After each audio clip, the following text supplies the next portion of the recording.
Good morning, class. Good morning. Good morning.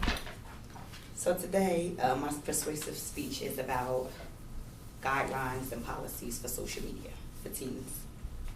So Pacific's purpose is to persuade my audience that social media should have age-restricted policy and guidelines in place for kids and teens usage. The negative impact that social media have on kids and teens can be changed if strict policy and guidelines are put in place. So to gain your attention, I would like you to flip over the paper that I gave you.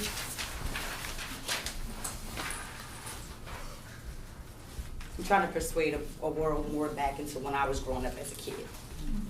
More communication, plan, less looking in your phones, no communication, no face-to-face contact. So can you imagine the world being less unified than it already is? A world full of depressed, hateful people who envy one another, whose gratification comes from clarification, validation, and attention of strangers. A world filled with people who will kill for a like or kill themselves for not enough likes. Well, this is what the world we live in will one day become if there is no policy and guideline put in place for teen usage of social media. According to an article on www.edudemic.com by Jeff Dunn, students rely on accessibility of information on social media, specifically the web, to provide answers. This means a reduced focus on learning and retaining information. According to West Virginia Education Associations, found on www.wvea.org, kids spend more time with social media than they do their own parents, more than they do in school or anything else. They are literally living in a 24/7 media world. The credibility of this is me raising two daughters who are now aged 24 and 19 years of age during the cell phone, social media, and digital technology rise. I witnessed the different usage between my two girls. The oldest one managed her time, her grades didn't fall, and she didn't show any addiction towards it. This made it easy for me to allow my younger daughter to have access to this open world called social media. The flip side of it is, my younger daughter grades and social life fell short due to social media addiction. She would literally be about to walk into a pole from looking down at her phone. She didn't come to the dinner table without the phone. She was closed off in her own little world, very distant from me and my other two kids.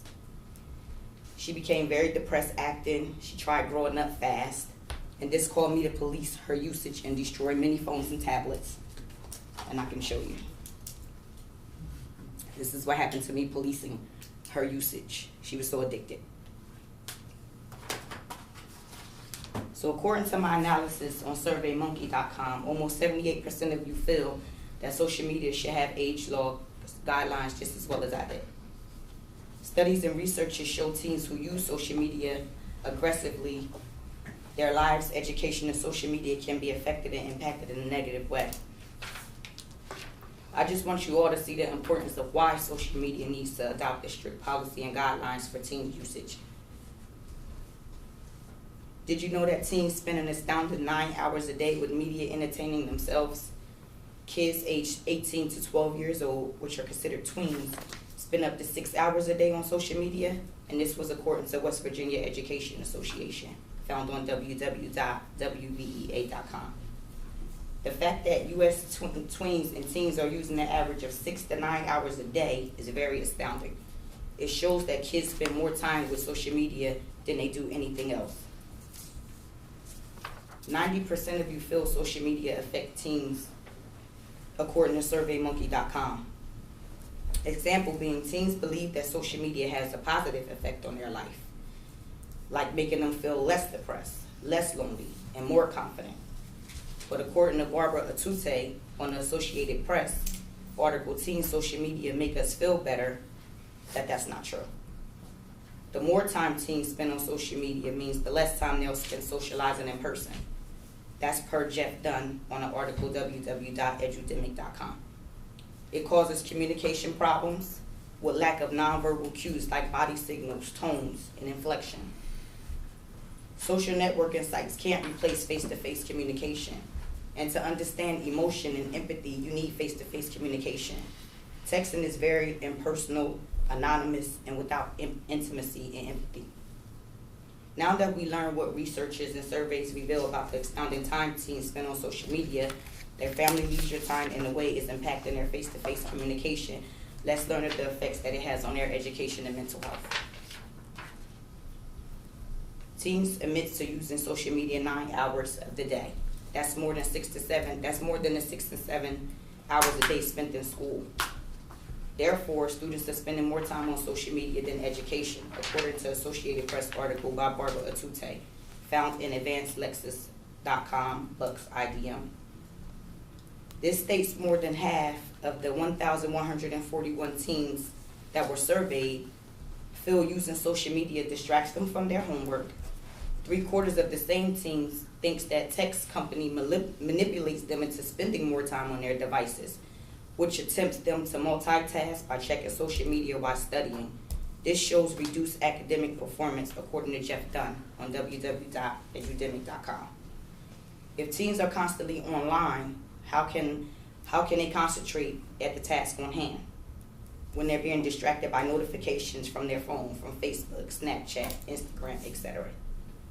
Teens are not using the proper spelling or grammar, and they're not developing the same accuracy in written word because of the grammar being automatically corrected for them. This doesn't teach why a word was incorrect. Then comes retention. Social media delivers content on noisy platforms, so this information may not be retained the same way as reading a book. There's a reduction in the ability for teens to write effectively without relying on spell check. Teens are using slang rather than learn. They are using slang and will rather learn slang to fit in than to learn proper English to succeed in their future. This is according to George Jones on www.edudemic.com. Those who already have the disadvantage in reading and writing skills are more at risk to be negatively affected by slang. It further limits their already impaired communication skills. In addition to education, social media can have a negative effect on teens' mental health. How would you feel if you had a teenager or knew a teenager suffering from depression because they didn't get enough likes on Facebook?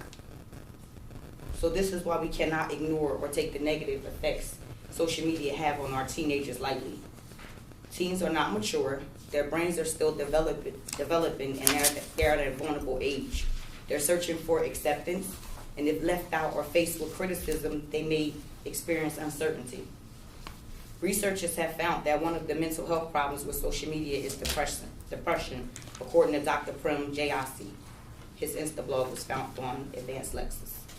Social media tends to intensify depression symptoms. Teens upset behind social media feel lonelier and reduce socializing in person. They have anxiety, sleep deprivation, and envy. These are some examples of the mental health associated with social media. They spend hours checking social media, which can cause sleep deprivation. This can lead to their grades dropping, moodiness from lack of sleep, feeling the need to respond so quickly to these notifications. Having a perfect selfie or feeling the need to be accepted on social media is a form of anxiety. Just imagine not being liked by people that you never met, or being envied and jealous about likes. The adverse effects of social media and mental health should be explained to the teens. They can get lost in an unrealistic comparison and feeling left out, according to www.psych.com. It's an article by Katie Hurley.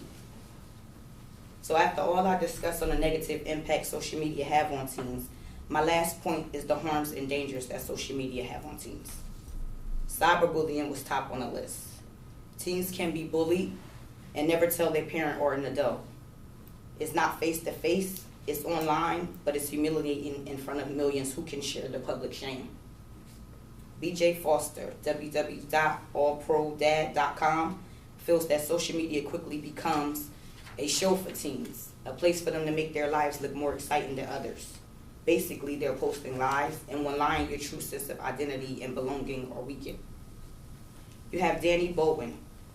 He would take over 200 selfies a day, spending 10 hours a day taking selfies just to get a perfect picture. But because of social media peers saying things like he didn't have a model body or his picture was ugly, he tried committing suicide to escape his obsession. And this was found on www.mirror.co.uk. There are sexual contents that teens shouldn't see that's accessible at their fingertips. So they get no help, no counseling, no consoling at the time of need because no one knows. They're exposed to racist comments, adult acting or posing as teens to lure them into homophobic content. Why should they be living life? Why when they should be living life as teenagers? My conclusion and the main points was the time teenagers spent on social media, the effects that it has on their education, social life, communication skills, mental health problems that's arising, and their harms and dangers. Closing is, parents will be a lot more worried if they knew what actually happened on social media. And this was the words of teens that were surveyed. The end.